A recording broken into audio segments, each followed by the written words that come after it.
Një ngjarje e rëndë ka ndodhur në Lezhë ku si pasojë të shtonave kanë mbetur të vrarë 2 persona përkatësisht bashkëshortë dhe thuhet në po themi informacionet e para që ka lidhje me një hakmarrje të mundshme. Për folur mbi dinamikat e kësaj ngjarje kam të ftuar në një lidhje direkte avokatin e njohur zotin Alban Ture. Zoti Ture, faleminderit shumë për intervistën. Përshëndetje dhe ju falenderoj shumë për ftesën. Kënaqësi. Zoti Ture, mund na thoni pak se çfarë ka ndodhur realisht në Lezhë? Atëherë ditën e sotme në hyrje të zonës apo të vendit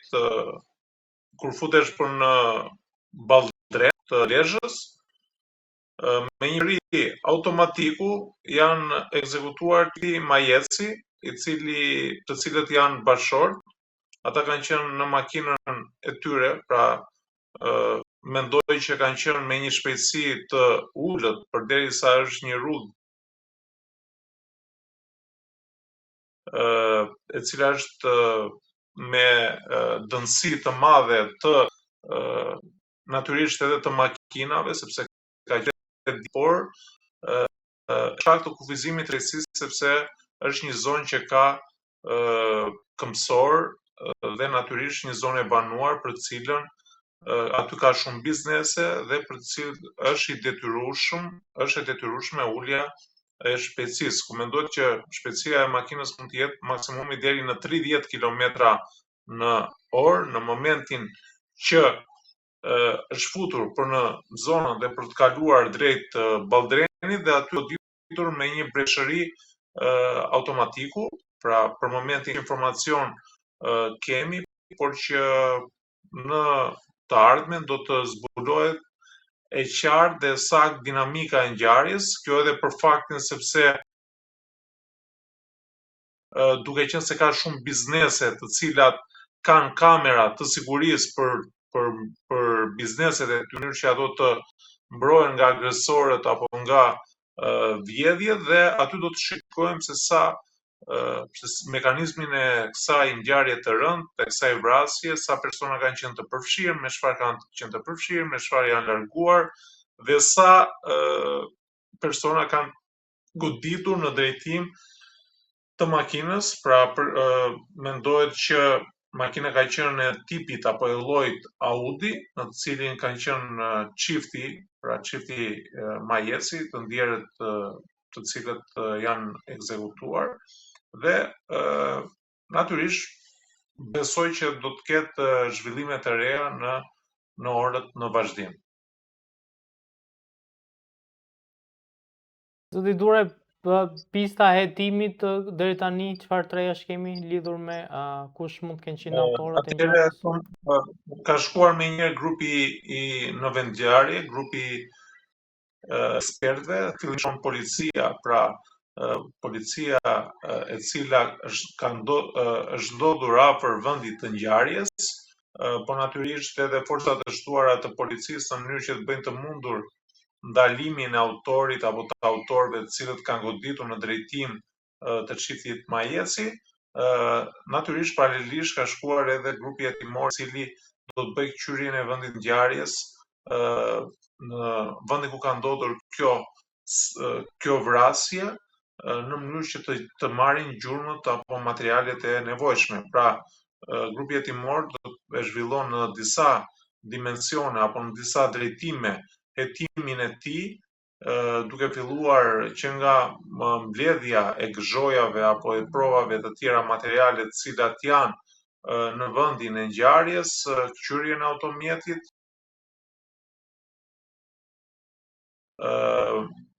sekuestrimin dhe bllokimin e kamerave të bizneseve të cilat kanë ndodhur aty, por natyrisht edhe bllokimin, sekuestrimin e kamerave të cilat janë në rrugë, pra kamerat të cilat janë të vendosur nga Ministria e Brendshme në rrugë apo në rrugën nacionale, në mënyrë që të zbulohet se si kanë ardhur autorët, nga kanë ardhur autorët e këtij krimi, por edhe dinamika se si janë larguar. Pra, ende është errët që të marrin vesh nëse ka persona të cilët dyshohen për kryerjen e këtij krimi. Besoj që do të ketë zhvillime nga grupi hetimor.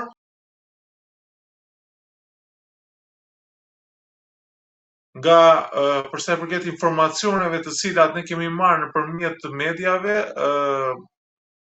i ndjeri, pra zoti Majeci, i cili ka ndruar jetë, ka qenë më parë në një proces gjyqësor ku është akuzuar për kryerjen e një krimi, pra bëhet fjalë për në vitin 2016, ai është ndaluar vetëm një vit, mos gaboj, pra nga informacioni, pas kryerjes së një krimi, dhe me gjithë një kushërinë e vet, dhe pasaj është shpallur i papajshëm nga gjykata e apelit të Shkodrës, dhe çështja ka qenë në gjykatën e lartë, ku është kthyer për rigjykim në gjykatën e shkallës së parë të jurisdiksionit të përgjithshëm të Lezhës. Kjo ka qenë profili i të ndjerit, por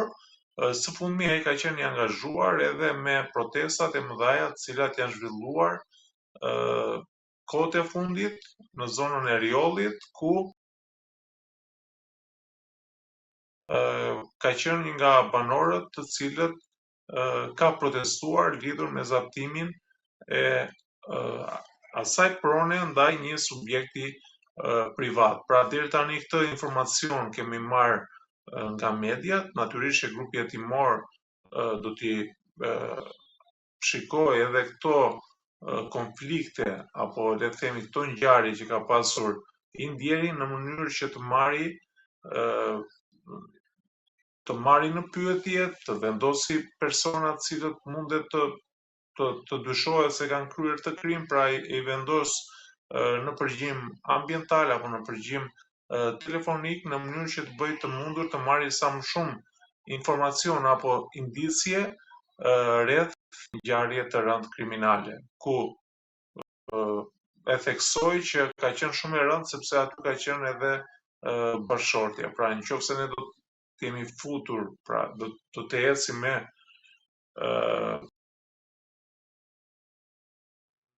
një hakmarrje të mundshme, pra për shkak të konfliktit të vitit 2016,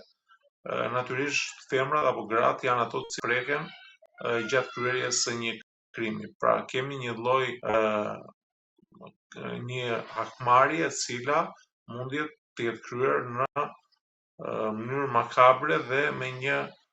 agresion kaq të lartë edhe ndaj bashkëshortes. Megjithatë, grupi hetimor,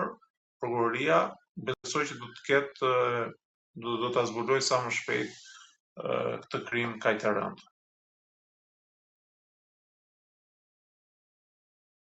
Avokat, duhet kaloj te një temë tjetër dhe ka të bëj me disa të shtëna në një prej hoteleve në Shtetet Bashkuara të Amerikës, ku ishte planifikuar që të mbahej edhe një darkë mes Donald Trump dhe korespondentëve të shtypit që mbulonin në shtëpinë e bardhë. Besoj se i keni parë edhe raportimet e ngjarjes në fjalë, dhe çfarë kemi të re nga kjo ngjarje, dhe si shpjegohet që vazhdohet të ketë tentativa për ndoshta të vrarë Donald Trump? Atëherë është një ngjarje shumë e rëndë, pra kemi disa episode ku presidenti amerikan, pra i Shtetet Bashkuara të Amerikës, zoti Donald Trump, është në shënjesër, por për fatmirësisht edhe këtë herë forcat e sigurisë e kanë ndaluar autorin i cili tentoi të futej, dhe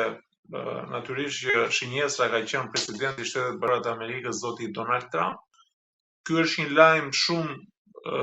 negativ nga njëra anë, por nga ana tjetër është diçka që pritet për faktin, për vetë natyrën, figurën e tij politike që ka zoti Donald Trump, pra duke parë që edhe në mënyrën se si ai komunikon, pra është ndryshe nga liderat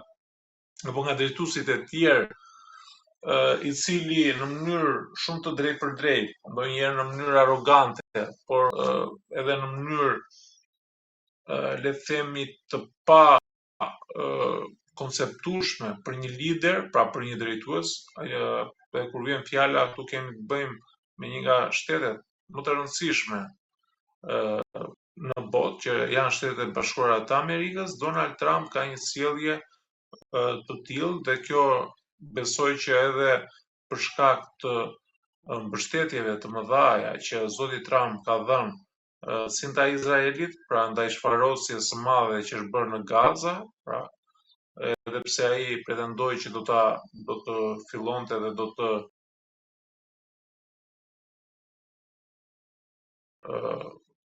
të shuante luftrat në momentin që ai do të vinte në pushtet, ndërkohë që ka ndodhur krejt e kundërta, sa ka ardhur ai në pushtet, jo vetëm që nuk ka ndaluar luftën në Ukrainë,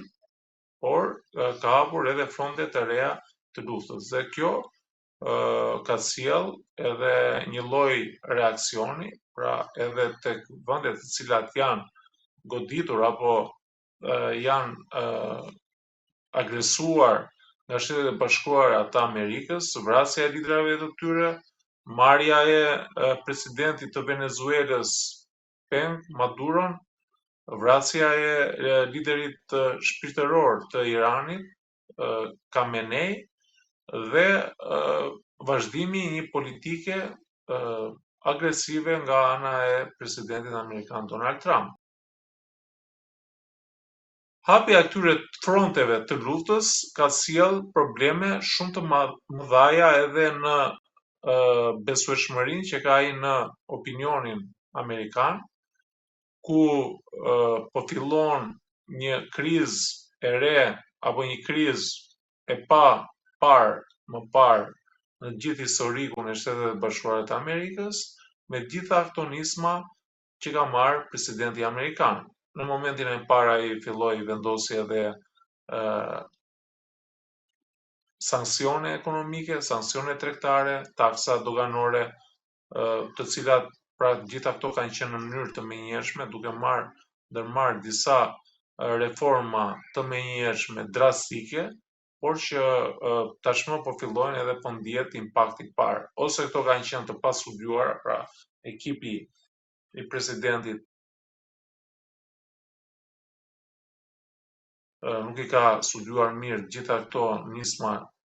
ekonomik fiskal që ka ndërmarrë zoti Trump, por edhe hapja e këtyre fronteve të reja të luftës të pa menduara. Pra këto të gjitha janë bërë me propagandën se Shtetet e Bashkuara të Amerikës duhet të fuqizohen dhe nuk duhet të ketë varësi nga vende të tjera, siç janë Kina apo Evropa, vende të tjera të cilat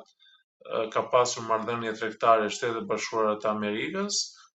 dhe përpasoj këto kanë sjell pakënaqësi të mëdha nga populli amerikan. Pra janë ulur goxha kuotat presidentit amerikan Trump. Por nga ana tjetër, edhe kjo ngjarje pra që ka ndodhur, se kjo ngjarje pavarësisht se është një ngjarje e rëndë, por mund të jetë edhe një hipotezë tjetër që zoti Trump, duke qenë se është një figurë kontraverse,